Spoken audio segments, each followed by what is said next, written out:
open the doors for more of this kind of abuse. It seems to me like the logic at this point is bad guys have gotten through. They're going to continue to get through. So to Andy's point, I guess we'll let a few more through. The only thing that I want to ask you, Andy, it sort of goes back to the why. This seems a little small ball to me. Why even go there? As Will points out, there's sort of, this is just codifying the discretion they already have. What benefit can the Obama administration get from possibly being responsible for allowing directly through this program, for example, somebody to stay here who then engages in it? What's the benefit? The downside's huge. What's the benefit? Yeah, the downside's huge. They look nicer to immigrants, and Republicans are the bad guys in immigration. Is that the bottom?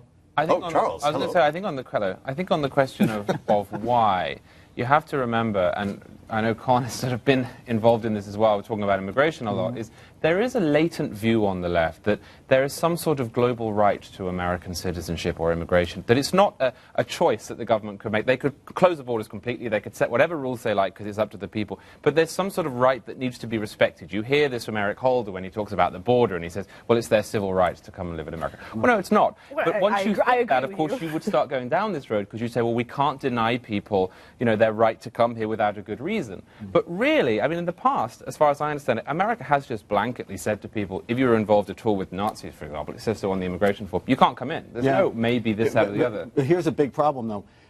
We really, beginning in the 1970s, made it very difficult to keep people out of the country for ideological reasons. So that, for example, if you are adherent to a belief system that says the American system needs to be overthrown, but you're not going to blow up a bridge or haven't shown any evidence that you're going to blow up a bridge to bring that about this minute, we don't keep you out on ideological grounds. Now, if you're going to not use the ideological grounds and you're going to double down on that by, when you have evidence, say, oh, well, that's just minimal evidence, we're not going to pay attention to that either, you're begging for a big problem as if we didn't already have a big problem. I almost look at this, you have John Boehner, last Thursday, said, you know, we can't pass immigration reform because we don't trust the president.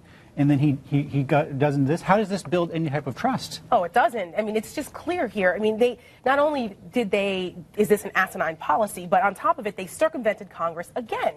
I mean, there was no notice. There was no public comment period on this. They just went in, the Homeland Security Secretary and the State Department Secretary. They just issued the notice in the Federal Register. This is what we're doing per the instructions of the president. This clearly has been public.